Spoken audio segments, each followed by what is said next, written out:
Halo, apa kabar semua? Kali ini, drama Korea My Liberation Notes memasuki episode 3. Oke, kita langsung rekap dramanya yuk.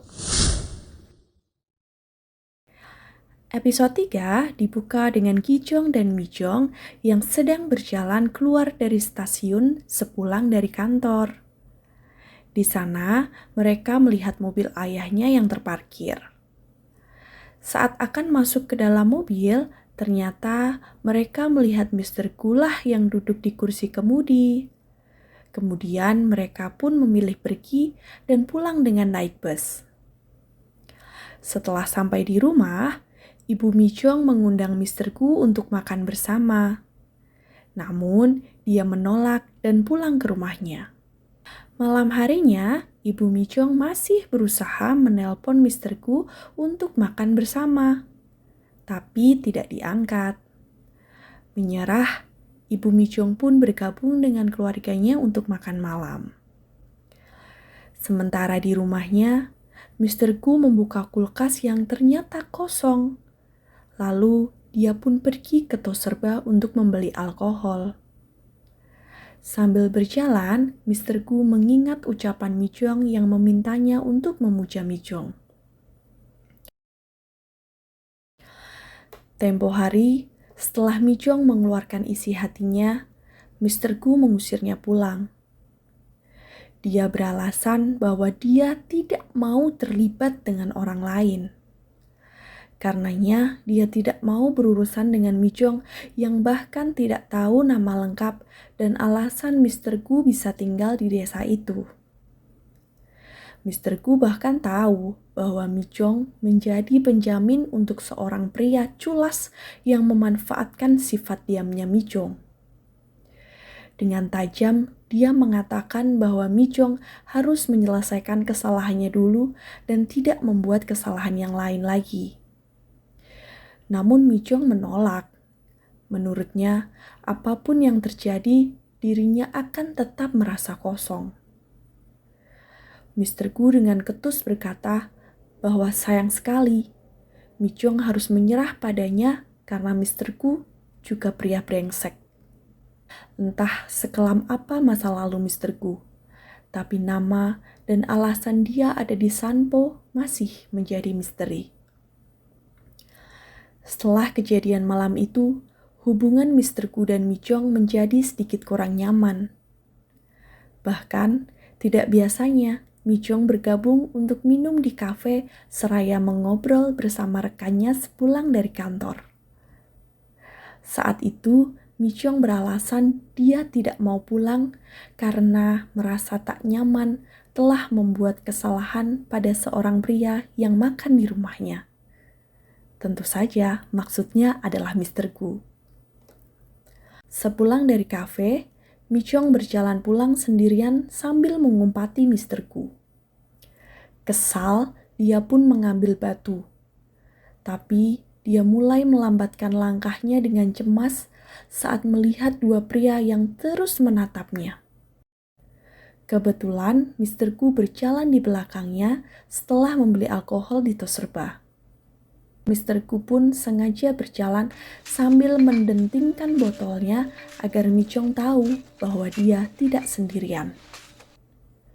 Lalu, kedua pria itu pun pergi dan Mi-jong membuang batunya dengan kesal. Keesokan harinya, Mi-jong terus mengirim pesan pada Chan-hyuk tapi tidak dibalas. Dia pun kembali ke ruangannya dan menyerahkan dokumen pada atasannya. Setelahnya, dia kembali ke mejanya lalu membuka pesan baru yang masuk ke HP-nya. Ternyata, itu balasan dari Chan-hyuk yang kesal dan mengancam tidak akan membayar hutang karena Mi-jong terus mengganggu Seyong, kekasih Chan-hyuk saat itu. Mi-jong pun mengumpat dan membuat semua rekannya keheranan. Atasannya pun mendatangi dan menegur Mi-jong karena berani mengumpat padanya. Padahal Mi-jong hanya mengumpat pada pesan teks dari Chan-hyuk. Saat itu, Gi-jong sedang berada di kafe bersama seorang lelaki dari kencan butanya. Pria tersebut menanyakan alasan kenapa temannya menyimpan nama Gijong sebagai wanita penerima. Gijong pun mulai menjelaskan. Dulu ada kisah di mana seorang istri rela menadahi kepala suaminya yang dipenggal. Menurut Gijong, cinta memang seharusnya seperti itu. Dalam keadaan apapun, seseorang haruslah tetap setia bersama orang yang dicintainya. Sepulang dari tempat itu, Chang Hee terus saja mengomel pada Gijong. Chang Hee kesal karena Gijong membahas hal seperti itu saat kencan pertama. Dia juga mengatakan bahwa tidak akan ada yang mencintai Gijong dengan sikapnya itu. Gijong yang kesal membela dirinya dengan mengatakan bahwa semua itu karena laki-laki itu bertanya alasannya. Akhirnya, mereka menyelesaikan sesi ngobrol bersama tetangga. Tiba-tiba, Chang Hee berbelok ke rumah Mr. Gu untuk mengajaknya minum berdua. Saat akan membuka lemari dapur untuk mengambil gelas, Mr. Gu datang dan menutup lemari itu. Itu adalah lemari persembunyian surat Mijong. Chang Hee pun memutuskan untuk pulang setelah melihat Mr. Gu yang mulai menjadi kesal. Setelah selesai bekerja, Gijong mampir ke Toserba dan bertemu dengan Pak Jin-woo yang sedang duduk.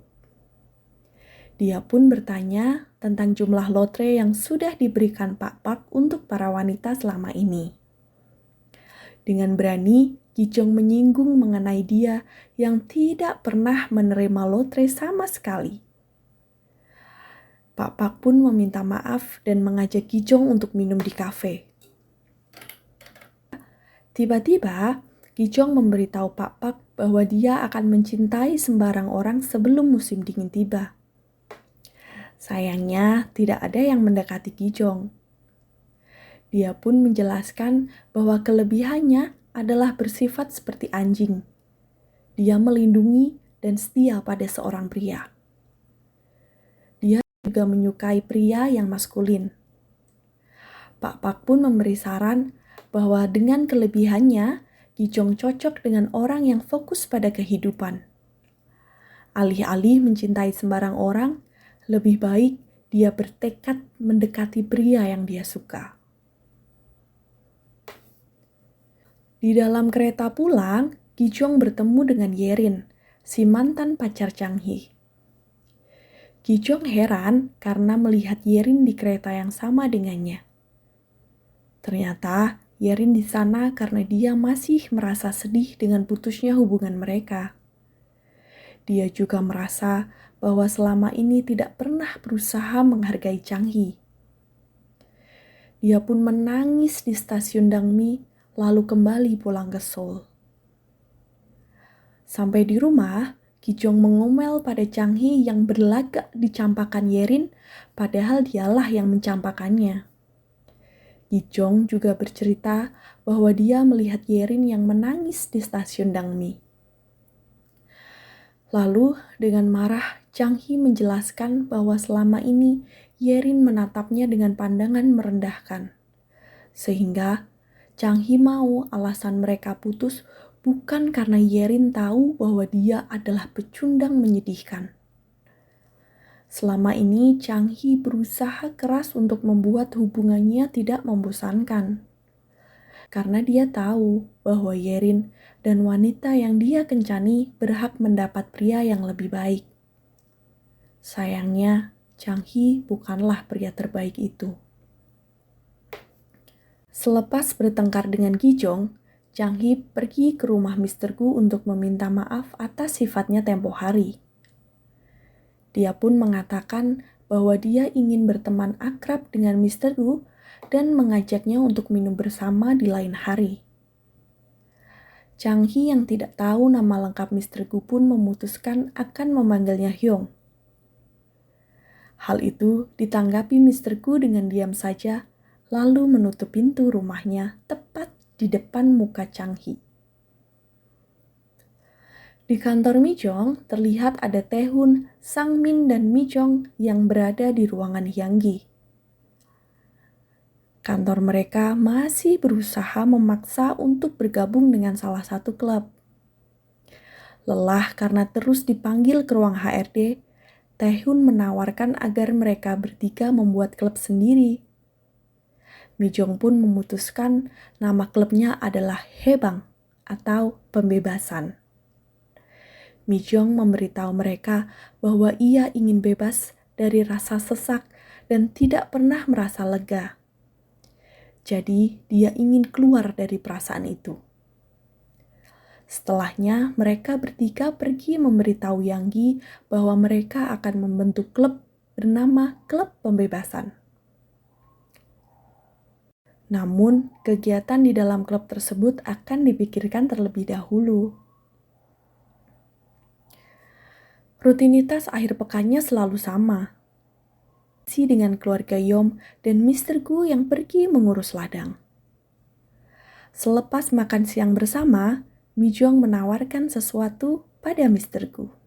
혹시 내가 추앙해줄까요? 그쪽도 채워진 적이 없는 것 같아서. 필요한 말이에요. Keesokan harinya, ketika Mi-jong akan berangkat ke kantor, dia berpapasan dengan Mr. Gu. Setelah Mr. Gu melewatinya, Mi-jong berbalik seraya berkata, "Mari saling menyapa saat bertemu." Awalnya Mr. Gu hanya diam dan menatap Mi-jong dengan heran. Lalu Mr. Gu berkata, 마을버스 와. 뛰어.